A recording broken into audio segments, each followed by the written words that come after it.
Thank you all for being here. I am so moved by that. I think they picked that song because it was one of my grandmother's favorites that I talked about in my book. And let me start, as I tend to do with these kinds of sessions, reading from a part of my book, which will give you some background and get us warmed up. This is from the preface, called A Sacred Trust. I had to keep reminding myself this moment was real. It was just before noon on the 30th day of June 2022, and I was standing in front of a plain wooden door that would soon open into the Grand West Conference Room of the Supreme Court of the United States. My family was already inside. My husband, Patrick, our daughters, Talia and Layla, and my parents, Johnny and Ellery Brown, were there among the family members and friends who had gathered to witness my historic swearing in. My heart was hammering so loudly that I wondered if the two black-robed men standing on either side of me, Chief Justice John G. Roberts Jr. and retiring Associate Justice Stephen G. Breyer, could hear it too. Only 2 hours before, they and the other 7 justices of the Supreme Court had issued their final decision of the 2021-22 term. Justice Breyer, a pragmatic consensus builder, was now stepping down from that august body, having been privileged to serve as one of his law clerks more than 2 decades before. I would be stepping up in his place. I drew a deep breath to steady myself as the door in front of us swung wide and a court officer stepped aside to allow our passage into the room. Suddenly blinded by bright lights, I took a moment to understand that the source was a bank of video cameras set up to record the ceremony. As my eyes adjusted and I processed into the chamber behind the 2 justices, I felt heartened by the sight of my loved ones beaming at me from rows of chairs on the right side of the room. Chief Justice Roberts began by warmly welcoming those present. Then he turned toward me, now assuming a more ceremonial air. "Are you prepared to take the oath?" he asked, his tone more formal than it had been a minute before. "I am," I responded in a voice that sounded firmer than I felt. Patrick positioned himself between Chief Justice Roberts and me and held out a stack of 2 Bibles. "Please raise your right hand," the Chief Justice said, and I did so briskly, simultaneously resting my left palm on the pair of holy books. On top was our ancient Jackson family Bible, its brittle pages protected by the black leather binding that Patrick had had the foresight to get refurbished in 2013 when I'd been appointed to the U.S. District Court in Washington, D.C. I had sworn every oath since then on this cherished family Bible, just as I would now swear the constitutional oath to be administered by Chief Justice Roberts, followed by the judicial oath to be given to me by Associate Justice Breyer.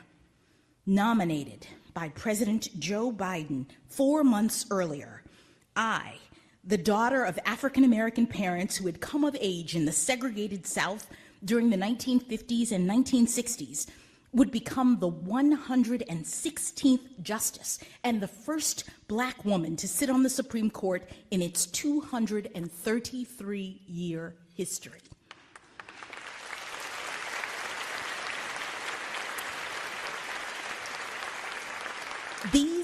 These details made the other sacred volume on which I would swear my historic oath doubly significant.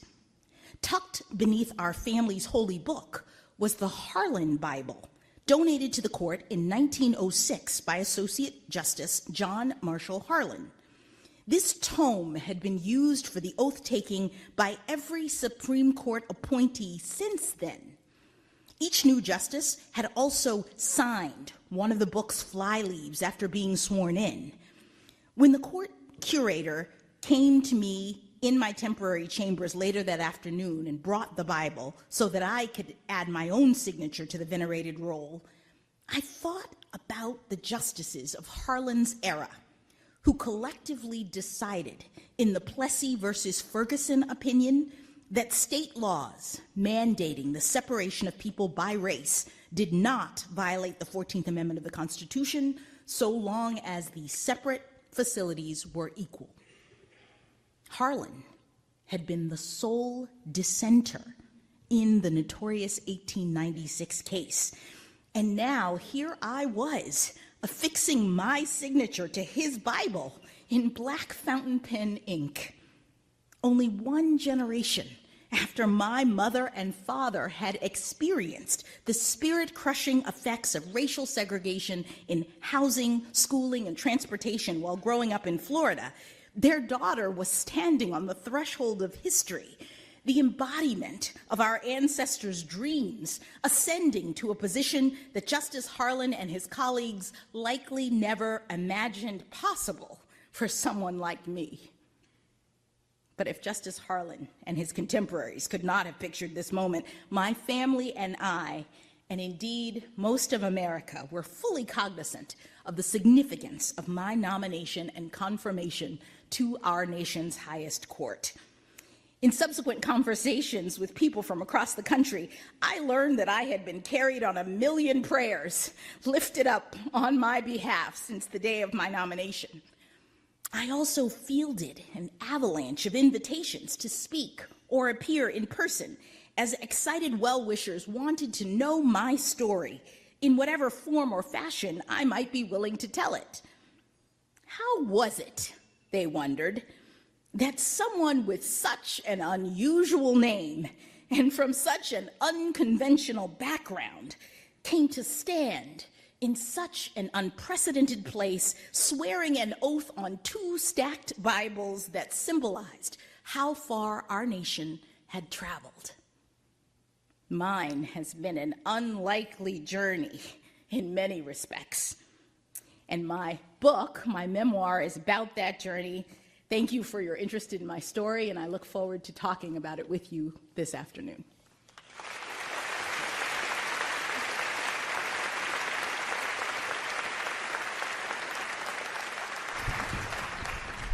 You're going to say? Yeah, I'm going to say. So, the justice is going to stand in the front of the stage, and if you want to get a picture, you can take it. Shh.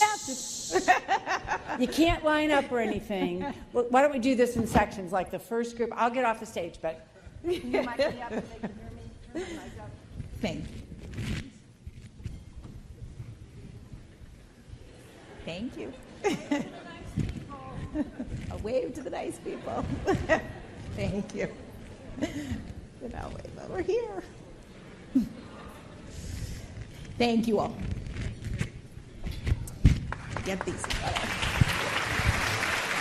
Thank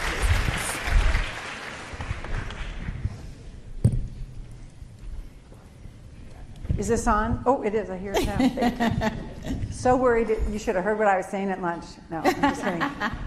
Good afternoon, everyone, and welcome to our most special and honored guest, United States Supreme Court Justice Ketanji Brown Jackson. Before we start, I need to acknowledge 2 very important women. First, Loranda Mays. She is Senior Judicial Assistant to Justice Jackson. And our,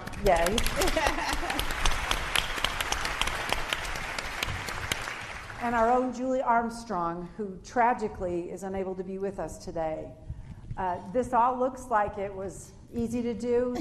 Those 2 did more than anything, thanks to the Indy Bar staff too, but we really appreciate the special effort you made to bring this very special person to be with us today. So we'll begin our conversation and talk about the book, which really talks about Justice Jackson, which I know you want to hear about. And I'm so glad you're here. Oh, I'm delighted to be here. Thank you for having me.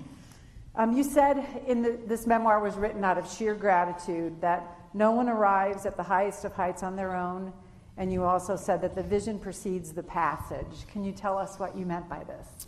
Well, first of all, thank you very much for being here, showing interest in my story. I wrote those words near the beginning of the book because I wanted to explain to people why it was I wrote the book, which I started actually just after my confirmation. I had a little bit of time, and I felt so grateful for having gotten through that process. Some of you may have seen it.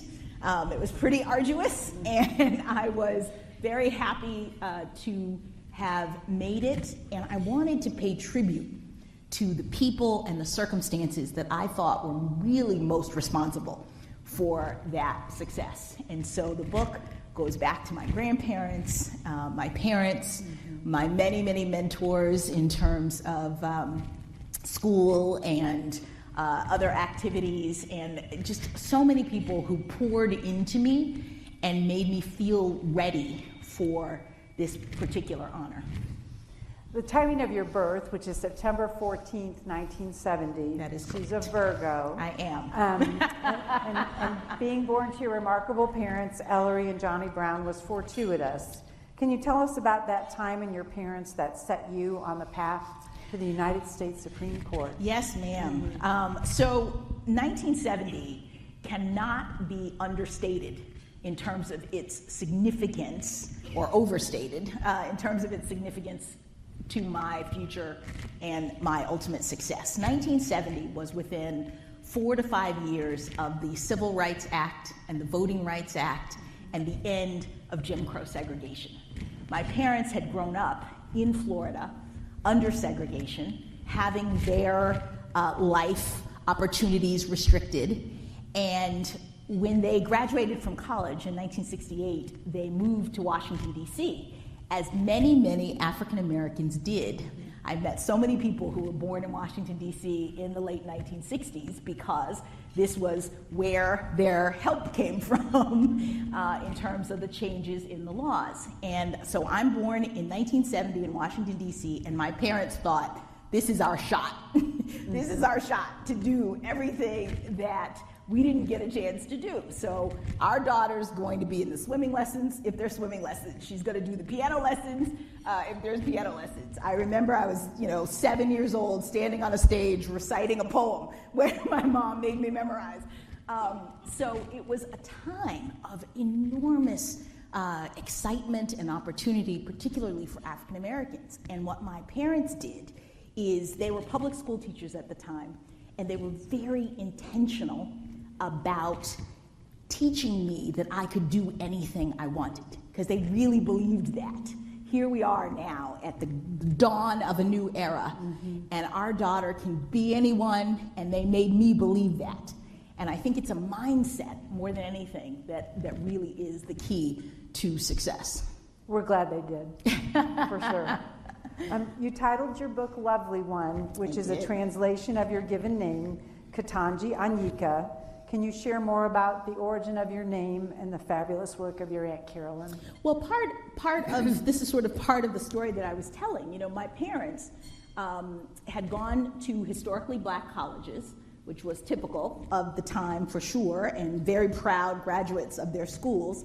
And they decided that in training and teaching their daughter to be proud of herself, they were going to give me an African name. My aunt, who had also graduated from Tuskegee University, which is where my mother graduated from, had gone to Africa, and she was in the Peace Corps in Africa. And my mother asked her to send African names. And so she sent a list, and my mother picked Ketanji Anyika, which we were told translates to Lovely One. Good name. Good name. Apt name for a good person. And your family, your aunts, your uncles, your grandparents are so important to your development. And for what you just said, teaching you that you can do whatever you wanted to do. But that was despite their own circumstances and some of the hardships they endured. So could you tell us about how your grandparents, as you described it, push against the boundaries the country imposed on them to put your parents and eventually you several paces ahead of where they were? Well, my grandparents on both sides of my family were from Georgia. And my maternal grandparents, who I talk mostly about in the book, were raised as young people, born in the early 1900s, at a time that was really significantly restricted for African Americans. My grandmother, neither of them actually ever really graduated from formal school, but they moved to Miami in the 1930s because at that time, late 1939, 1940, Miami, even though it was racially segregated, was making investments in the black part of town. They created, some of you might know the movie Moonlight. Have you heard of this movie? Mm-hmm. The projects that are featured there were actually first developed in the early 1940s, mid-1940s, called Liberty City. And my mother was raised, part of her upbringing, in those projects, but it was a new development at the time for African Americans, and my grandparents moved there to take advantage of that. They never really got the opportunities to go to school, to finish schooling. My grandfather, at one point, he had been a chauffeur for white families in Georgia, and when they moved to Florida, he became a driver for a beer company.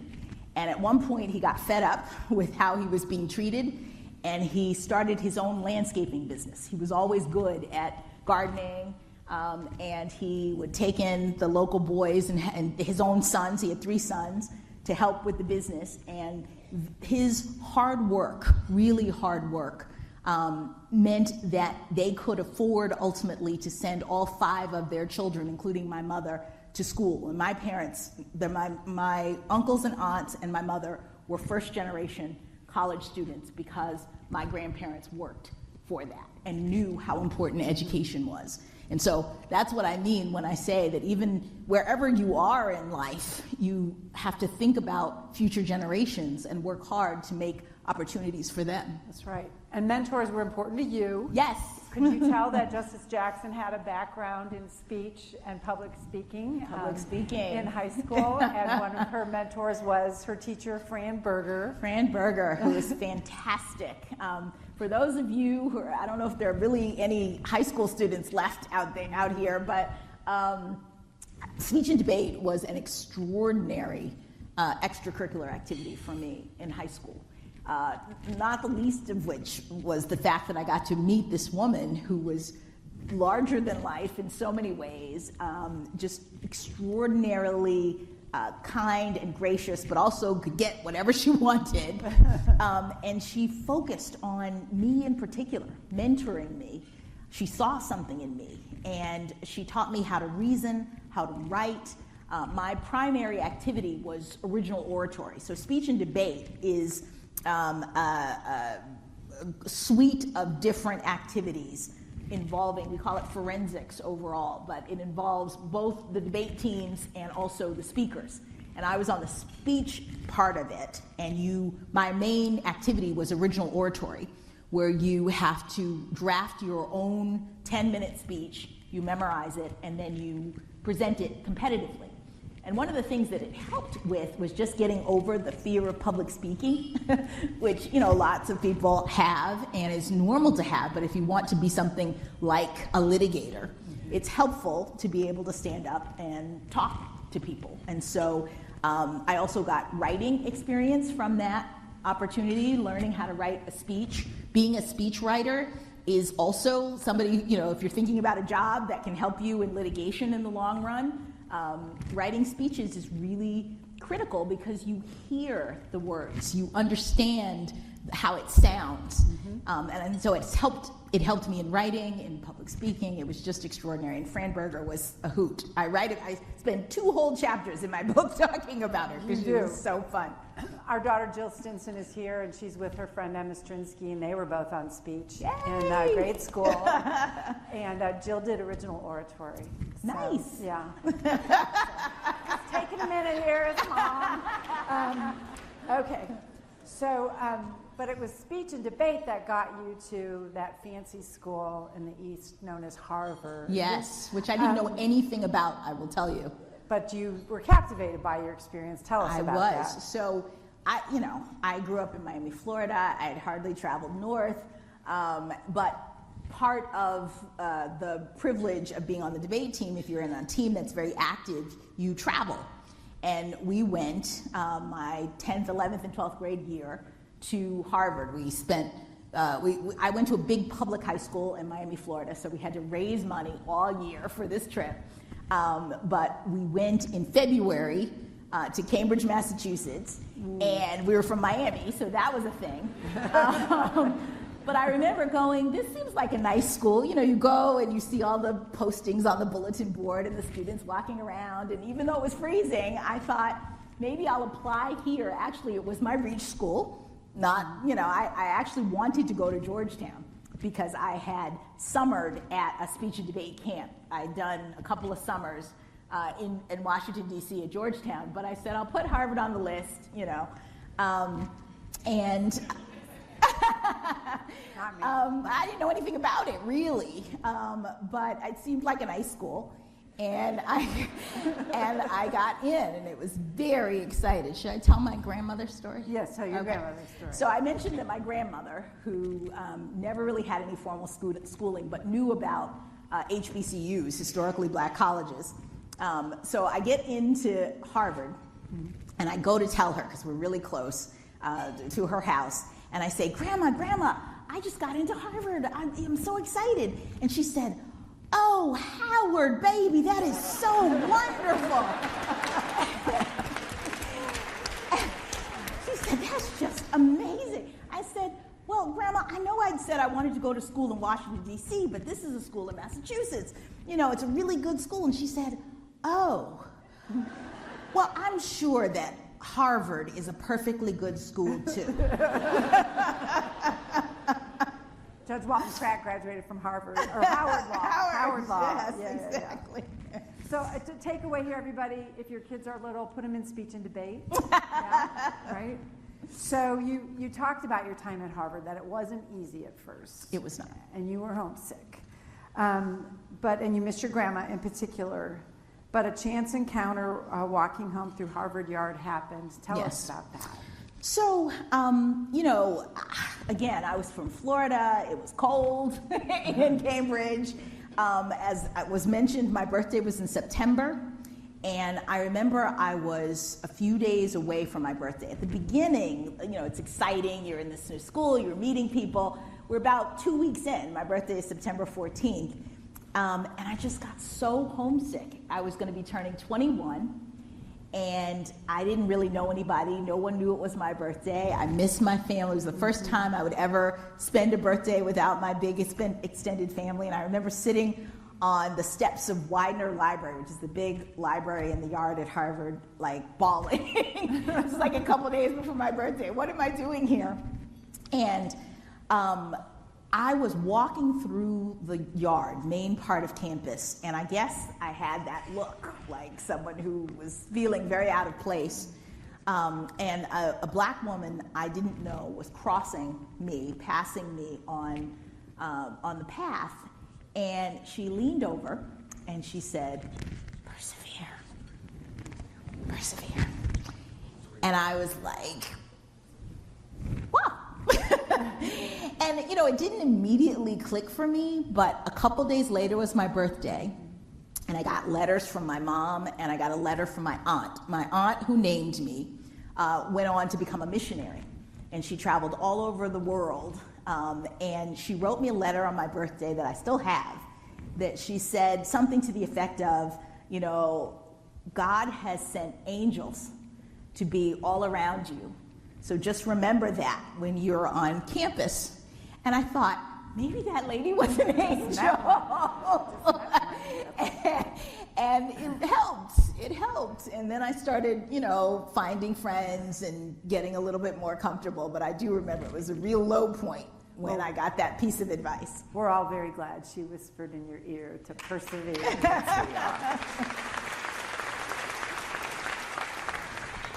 But you were, even though you were at the fancy school Harvard, it was not you were not a stranger, or you did not, racism was not a strange experience. In fact, someone put a Confederate flag in their window while you were there. And that was a real tumultuous time on campus. Can you talk about that? Yes.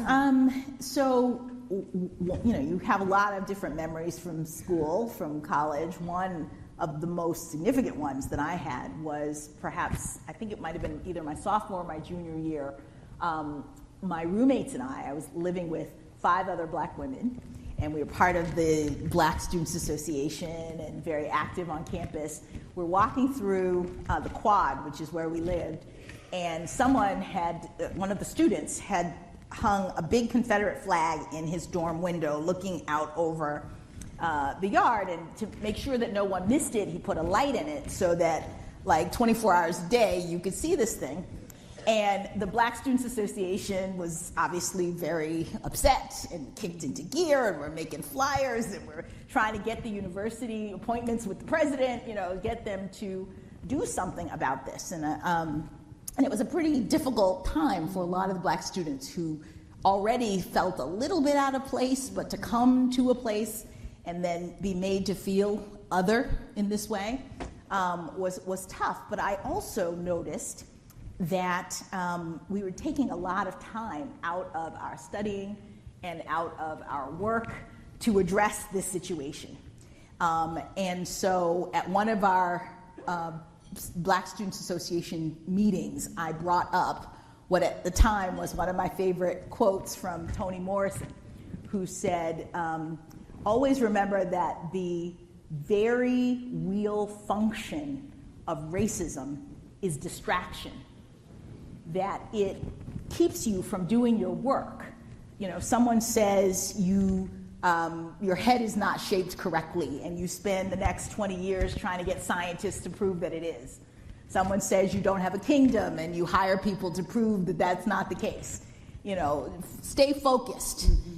And I mentioned this and talked with a lot of my friends, and we really tried to make sure that we weren't impeding our ability to do the work, which was exactly what the person who had put the flag would want for us to do.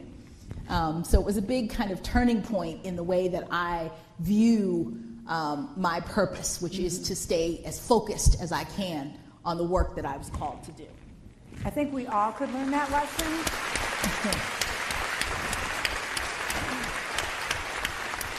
Especially now, let's don't be distracted from the good work that we want to do and the oath that Judy reminded us that we took and the people we're here to serve. Because there's a lot of distracting things going on, but we're just going to keep it going, right? Okay. So let's talk about adulthood, your career and your family. Wait. Gotta go. It was at Harvard that you met your now husband. Yes, my now husband. The wonderful Patrick Jackson.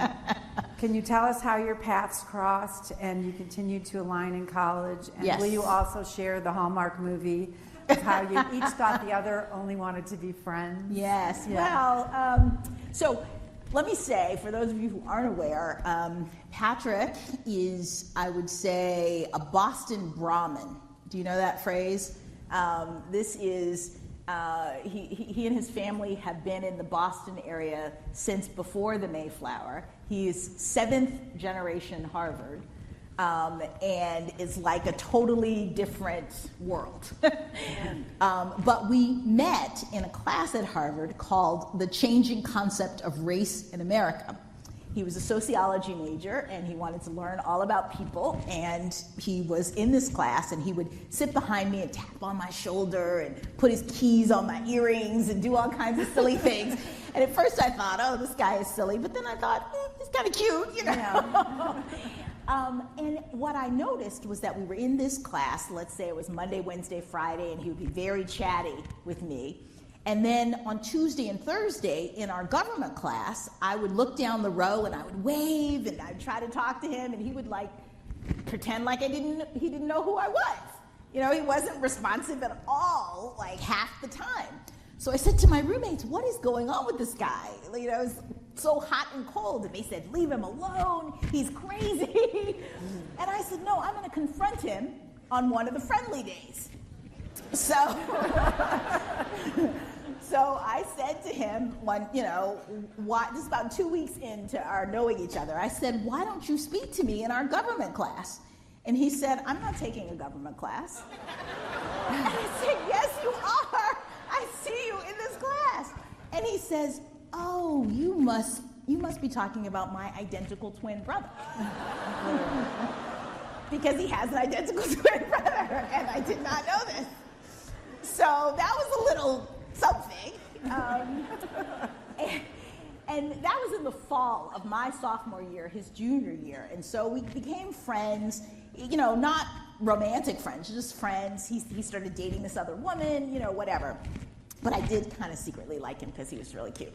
By the end of the year, he and his girlfriend had broken up, and he was hanging out a lot with us. And he invited me to come to his family. Now remember, he's from Boston and we're in Cambridge, so not very far. His family has a vacation home on the Cape. And this is like the last day of my sophomore year, and I'm done with exams, and I'm packing up my room, and he says, you know, do you want to come with me to see this house that I've been talking about? Great. Now I'm thinking, are we on a date? I don't know if we're on a date. I'd never really dated anyone, so it was hard to say, but he never tried anything. Mm-hmm. We go to this house. The house is boarded up because they don't open it up until the spring. He just wanted me to see it. But, you know, he doesn't try to hold my hand. He doesn't try to do anything. So by, you know, a couple of hours in, I'm starting to get really annoyed now. Because I'm like, okay, this guy obviously doesn't like me. You know, we're by ourselves. Nothing's happening. So Why am I here? He says, so my parents live in Dedham.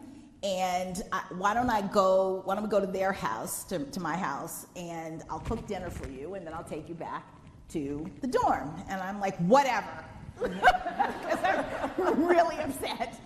So we go, and he makes dinner, and he's like, okay, so do you want to see a movie? We still have some time, you know, before I take you back. I'm like, fine. We're sitting on the couch in their den, and he does one of these. Classic. And I say, no, and I jump up, because at this point now, I had convinced myself that we did not like each other, that he didn't like me, and I didn't want to, you know, have the problem. And he said, what's wrong? And I said, I just don't want to be hurt. I said, I just don't want to be hurt. All the women went, oh. And he said, Ketanji, I will never hurt you. I love you. And I was like, what? And we dated from that point on for 7.5 years, and we've been married for 28 years.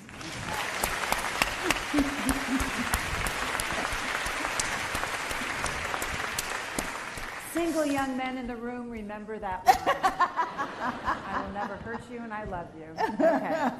All right. Well, let's turn to your career. Yes. And your roles in the legal system. So start with your time as a law clerk. You've served as a district law clerk, a circuit law clerk, and a Supreme Court law clerk.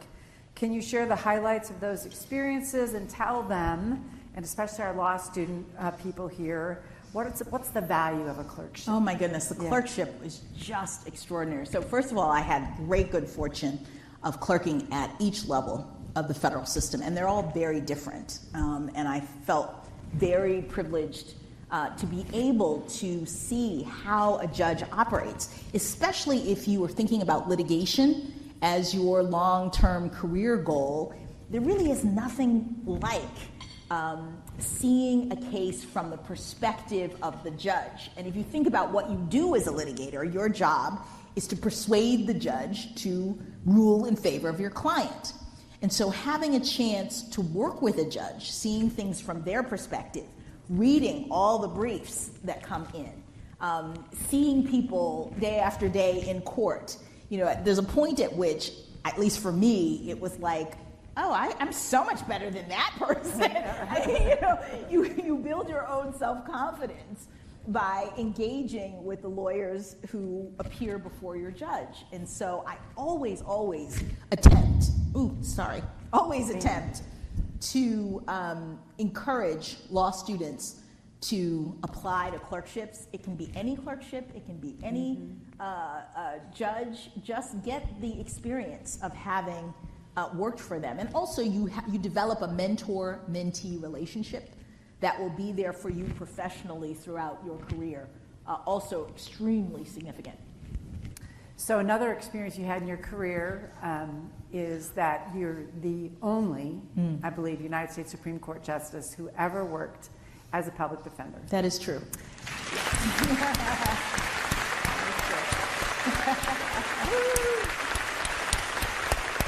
Thank you. So can you tell us about that work, and then also your work on the Sentencing Commission and how that sort of informs your judging today or your judging in the past? Well, it certainly informed my judging as a district judge, which was an enormously wonderful opportunity to be a district judge. I think one of the stories that I often tell is how being a public defender and interacting with my clients made me a better district judge.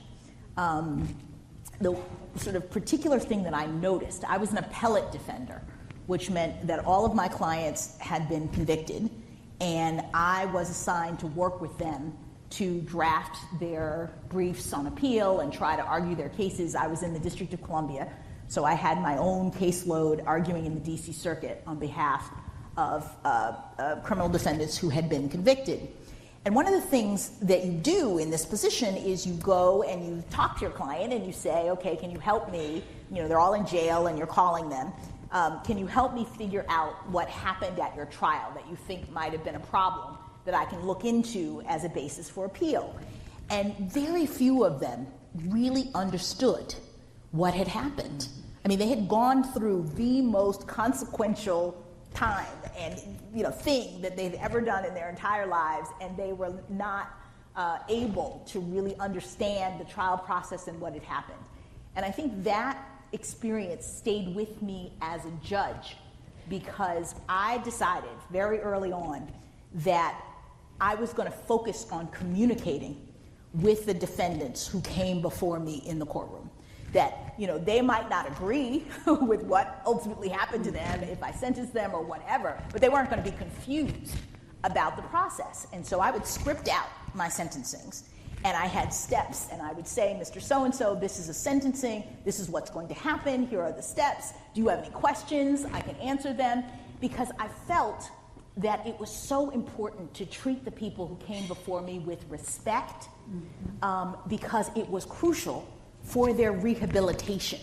My clients weren't rehabilitating because they were too upset at being mistreated in the process. And so what I said is, I want these people to reform. I want them to come out of prison and not do this anymore. And in order to be able to facilitate that, I've got to show them that the process was fair, that they were heard, and that even though this is not the result that they wanted, right, they are suffering the consequences of their decisions to engage in criminal behavior. I would say that in my script. I'm sentencing you because you have to face the consequences of your decision to engage in criminal behavior. So it made me a much better district judge, I think. I think it makes me a better appellate judge, because I have seen the real impact on people, on their families. When you're representing people as a defender, you are engaging with them in a way that you don't when you're at the Supreme Court. So it was enormously impactful for me to be a defender. Our Chief Justice has a phrase, Loretta Rush. She says, "The hot breath of humanity," right? That you have to be able to feel the hot breath of humanity, and I think those roles did for Absolutely. you. But there was important, impactful work at the Sentencing Commission that Yes. was accomplished when you were there, that cured some very serious inequities in sentencing law that really had a racial impact. Yes. Can you share that with our group? So many people are familiar with the 100-to-1 crack powder sentencing disparity that used to exist. This is the legislature deciding that this is Congress deciding to set mandatory minimums at varying levels depending upon the kind of drug that you were convicted of. And when they initially set up these mandatory minimums, you would get the same amount of time in jail for 100 times more powder than for crack. So you could have an ounce of crack and get 5 years, and you'd have to have 100 grams or whatever, I can't remember, of powder. And what was doing was the commission did a lot of research into this. Because crack cocaine was more prevalent in African American communities, it was resulting in a dramatic inequity in terms of sentences, mandatory minimum sentences for people in the African American communities, getting much, much longer sentences. And so the commission did a lot of research, and Congress eventually changed the ratios, not 1-to-1, which is what the defenders pushed for and many judges pushed for, but they changed it dramatically to make it better during my time, right before I came onto the commission. And then the commission had to decide whether we were going to make those changes retroactive in the guidelines, which was our bailiwick. And it was a pretty dramatic time, but we all decided unanimously. The Sentencing Commission is a 7-member, bipartisan, by statute board. And it was a pretty big deal to get all 7 members of the Sentencing Commission to agree to retroactively reduce the sentences for people who had been sentenced under this really draconian, inequitable mandatory minimum sentencing system. And so I was very proud of the work that we did. I gave a very impassioned speech about it. You should watch it on YouTube. I think you actually clapped like this when it passed. It's really but it was emotional. great. Yeah, it was great. You also worked for the Neighborhood Defender Service of Harlem. Yes. And you saw there. You said the way law can hurt or help people. Yes. Can you describe ways that you've tried to use law to help people? Oh my goodness. Well, the law can certainly help people in many different ways, locally, in your community. If there are inequities, there are lots of good lawyers, defenders, people who are trying to ensure that the government does what it's supposed to do in respecting people's rights. The Neighborhood Defender Service of Harlem, which I would also recommend to law students, if there are law students out there, I went and worked for them for a summer. This is in Harlem. It's a program of the Vera Institute of Justice. And it was really new when I first started, but I interned before I became a lawyer. And I was from Miami, Florida, a totally different dynamic than Harlem in the city.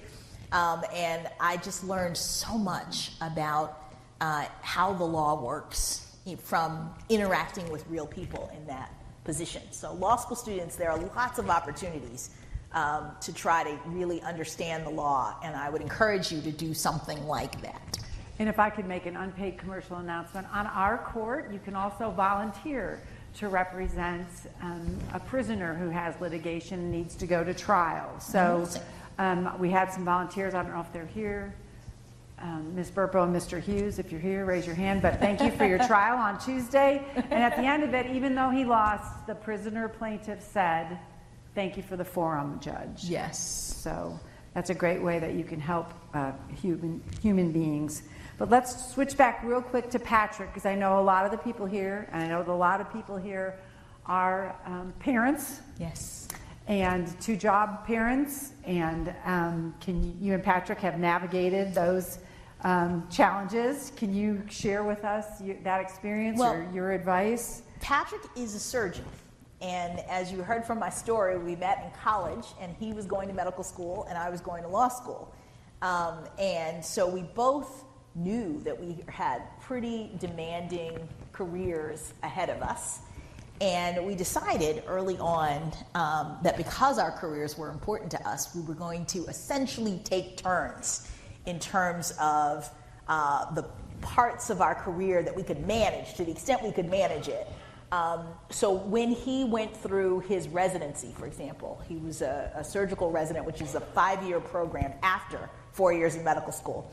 He was a resident at the Mass General, which is a very, very demanding program. At that point, we had an infant, and even though I knew I probably would not end up at a law firm, I took a law firm position, and I was pretty unhappy. But you know, it was sort of my opportunity to kind of care for our family, both, you know, make some money so that we could actually survive, while he was pressing forward very vehemently, very aggressively with preparing for his career. Before we had our daughter, when I was clerking on the Supreme Court, he took a year off of his residency program, making it 6 years, and moved down to DC to support me while I was clerking, because you can barely like find food or do anything during that time. So he did research at Georgetown while I was on the Supreme Court, and we sort of did that back and forth. When we look back, I mean, it wasn't really conscious, it wasn't a plan, but when we look back over our careers, we were both able to make it as far as we were because we throttled forward and back in support of our partner. That's great. More great advice, everybody. Okay. So following your nomination and confirmation to the DC District Court, can you share one of my favorite quotes from the book? It's Justice Jackson quoting someone else about when your children are adolescents. Oh. Yeah. It's a great quote. So when your children are younger, your job is to be their CEO. You are organizing everything. And as they age, if you're lucky, they will fire you as a CEO and hire you back as a consultant. That's what you want. It's really true. I love that quote, and I've shared it with people. It's very important. Okay, so let's talk about your nomination and confirmation to the DC District Court. And you said there it takes a village to raise a judge. Yes. I once said it takes a metropolitan area to raise 2 children. Thank you for all the people in my village who are here and helped us with the girls. But you've talked about friends and family members who've been essential parts of your village, but it gave special credit to Justice Breyer. Can you share that relationship with us? Oh, it was just extraordinary. I mean, he's an extraordinary human being. He's a brilliant jurist, and one who really focuses on collegiality and compromise and trying to bring the justices together in ways that have been very significant. And of course, he has a way of looking at the Constitution in particular that I think has been very significant for me as I develop my own thoughts about it. And he's still around, so I'm lucky. He comes floating through, coming by my office. I actually have the benefit of being in his old chambers. So when he retired, I'm back in the same offices I was 20 years ago as his law clerk, which is really lovely, and he's great. That's awesome. Many people in your life believe that you would be on the Supreme Court one day. Even your 11-year-old daughter, Layla, wrote a letter to President Obama in 2016. She did. Encouraging him to nominate you to fill Justice Scalia's vacancy after he had passed. Can you describe how you felt when you learned about the letter? Oh my gosh! Well, this is actually probably one of my favorite stories. It could be the best in the book. So many of you remember when Justice Scalia died, and it was pretty out of nowhere for a lot of people. My daughter was in middle school at the time, and I had been a district judge for about 3 years. And she comes home one day, this might have been 2 weeks after Justice Scalia passed, and she said, "Mom, you heard Justice Scalia died, right?" Yes, I heard. She said, "So my friends and I were talking, and we know that you're a judge, so we think that you should apply for that position." And I said, "Sweetie, that's very sweet, but being a Supreme Court justice is not the kind of thing that you apply for. You just have to be doing your job. You're a good judge, and the president hears about you, and then he nominates you." And she said, "Oh, well, if the president has to hear about you, I'm going to write him a letter." and tell him who you are. So she goes off. She's like 11 years old. She goes off, and I was very amused by this. Yes. But she comes back with an actual letter that she's written, and it was just so amazing that she, first of all, would endorse me. I mean, you know, she's 11. I'm like not the mom that's making the homemade cookies at the cookie sale. So I just felt so pleased and grateful that she even knew what I was doing. But really, the big emotion was that I was raising a young woman who wasn't afraid to speak her mind, even to the President of the United States. And I thought I must be doing something right. Like mother, like daughter, right? Okay. So speaking of 11-year-olds, when you were 11 years old, you decided you wanted to be a judge. I did. Modeling yourself after Judge Constance Baker Motley. Could you share a little bit about Judge Motley with the group if people don't know and what she meant to you? So Judge Motley was the first African-American woman appointed to the federal bench in the mid-1960s. And she had been a civil rights litigator on Justice Thurgood Marshall's team in his group, going through the South, arguing cases in small places and large places. She also, she was one of the architects of the Brown versus the Board litigation. She was also a Supreme Court litigator. She argued something like 10 cases in the United States. She was the first black woman to argue in the Supreme Court. She argued 10 cases in the Supreme Court, and she won 9 of them. She was brilliant. She was born on my birthday. We were birthday twins. And this was the thing that was so mind-blowing for me. I learned by looking at one of the magazines my parents had around about September birthdays, and then I looked, and here was this woman who was born 49 years to the day before I was. And because of the times in which she lived, she didn't have the opportunity to serve on the Supreme Court. So it made me feel very, first of all, very grateful to do what I'm doing now. But back when I was 11 and I thought, oh, I could be a judge. I didn't say earlier that my father, who was a public school teacher when I was born, went back to law school when I was 3 years old. And some of my earliest memories are of sitting at the kitchen table, and he has his law books, and I have my coloring books, and we're working together. So I'd always thought I wanted to be a lawyer. I didn't know what else you're supposed to do. We lived on the campus of the law school. So I'd always thought I wanted to be a lawyer, but then when I learned about Judge Motley, I thought I could be a judge. And then I learned about Justice O'Connor. And I thought, well, maybe here's the first woman on the Supreme Court. Now women can be on the Supreme Court. And I just, those role models were pivotal for me, I think, from that early age, thinking that this might be something I wanted to do. So much so that for my Harvard application, I wrote, I was in speech and debate, and I was also doing a lot of acting as a part of speech and debate as well. And for my Harvard application, I wrote that you really have to accept me because I have a dream of being the first black woman Supreme Court justice to appear on a Broadway stage.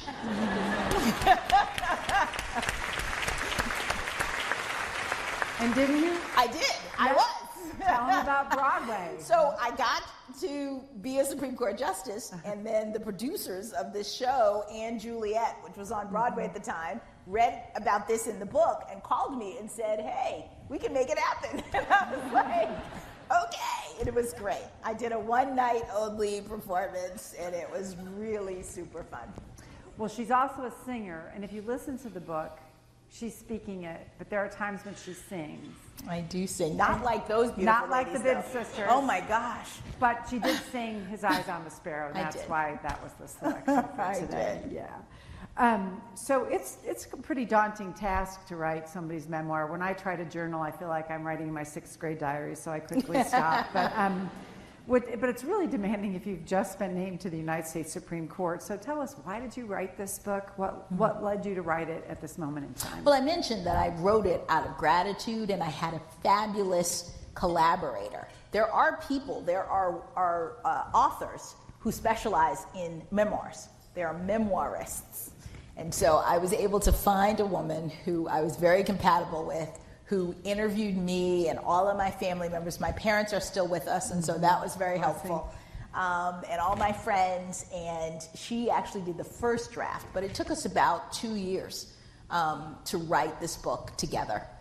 Yeah. It's a wonderful book. You'll love it if you haven't read it, and you'll love reading it again if you have. What were your expectations arriving to the Supreme Court? How were they met or not met? How are they changing? How did you adapt to the reality of that role? Well, I was fortunate to have been a Supreme Court law clerk, so I was familiar with the building. Institution doesn't change that much, so I knew the general contours. But of course, there's nothing like being a justice. For those of you who've never been to the Supreme Court, I encourage you to go. When I do these kinds of talks, I always say to people, please come to the court. It's a government institution. It's a public building. You should know how your government works. We live in a democracy. And so I ask people to come, but I'm sitting up on the bench and looking out for the first time was pretty extraordinary. I think I didn't realize how formal the court really is. I kind of thought maybe when the justices go into conference, they let their hair down a little bit, No. That's a hard no. We speak in order, seniority order. We vote in seniority order. We shake each other's hands every time in a ritual that we do before going out to the bench, or if we're just having a conference day before conference, every time. And so it's kind of interesting and neat, but it's quite a formal institution. Yeah. Was that what you expected? I don't think I expected it that. Okay. I mean, certainly I got a glimpse of that from the clerkship, but I'm talking about what we do behind closed doors when no one is there. So yeah, that was very interesting. I've noticed some unexpected to me Gorsuch-Jackson pairings this term. Any comment? No comment. Okay. I knew. No, I mean, you end up aligning with different justices at different times because the cases vary. And sometimes you'll find someone who you wouldn't ordinarily be aligned with, who thinks about this issue in the same way that you do. And I think this was last term most significantly, that there were articles written about it, which I got a kick out of. All the speculation. The current makeup of the court means that you are sometimes in the minority. Sometimes. How do you decide when you're going to issue a dissent? I dissent, well, first of all, just in terms of the sheer mechanics. There are 9 justices on the court, and when we do our conference vote, we know within a few days of the oral argument how the court has voted in a case. And sometimes it'll take months for us to get the opinion out, but we know internally. And the most senior, the justice with the most seniority on the majority side and on the minority side is responsible for making the assignments. So, in a case that we have a lot of unanimity actually in a lot of our cases, but in a split decision, let's say it's a 6-3 decision with, me, Justice Sotomayor, and Justice Kagan in the minority, Justice Sotomayor will decide who's going to write the dissent, the principal dissent. Sometimes she will assign one to me. It just depends on the way in which the cases are breaking down.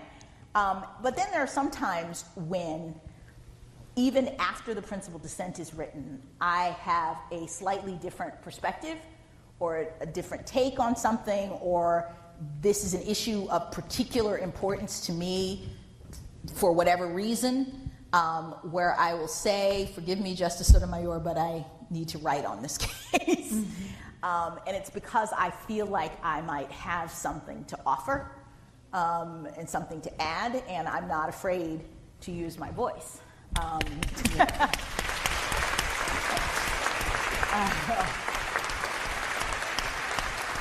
So, it really depends on the issue and the circumstances. Yeah. Now, I know when you do issue a dissent, the opinions are circulated before they're issued. Yes. So sometimes the majority writer can address the dissent. Yes. In the majority opinion. And as I've said to people, sometimes it isn't the what you're saying, it's the how. Does that ever hurt your feelings, more the how than the what? I have a very thick skin. Yes, you do.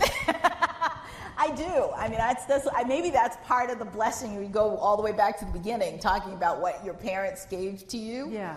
My parents gave to me a sense of my own ability to write and to speak out and to say what I have to say and to not be really offended by other people saying what they have to say. So I actually don't get my feelings hurt. What I do is I try to respond as effectively as I can in my writings. Okay, can we do a lightning round? Sure. All right. What advice would you give your younger self? Oh, network. I was kind of shy. I'm actually an introvert. I'm learning. But I wish that I had taken more advantage of talking with older people, mentors, people in the fields going through my career. What book are you reading right now? I think you just mentioned it. But Yes, I'm reading a book called Quiet by Susan Cain about the power of introversion, about the power of introverts. I'm very, very excited by it. Snaps for the book. What's your favorite song? What is my favorite song? Oh, probably to Cheryl Lynn's "To Be Real." It's a good song. Oh yeah, it's a great song. We're going to play that at a bar association function now in your honor. It'll be our theme song. To Be Real. What keeps you up at night? I would say the state of our democracy.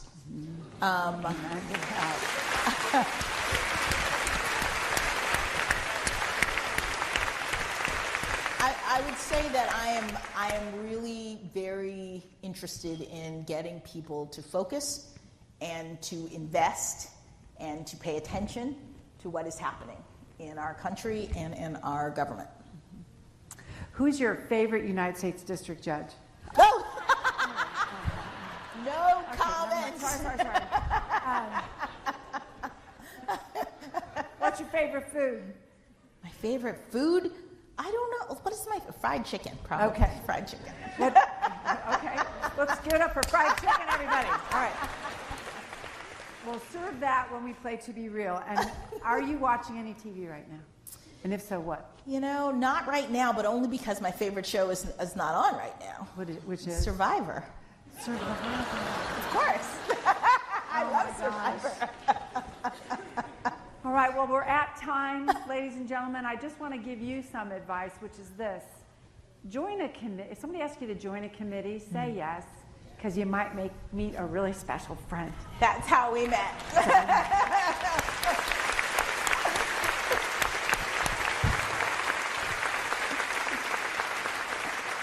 So, on behalf of the Indy Bar, the Asian Pacific Bar Association of Indiana, the Marion County Bar Association, and Indy Bar's Hispanic Lawyers Division and Lambda Committee, we offer you our heartfelt thanks for making the trip to our city and for sharing your story and for giving many of us hope in these turbulent times. Thank you.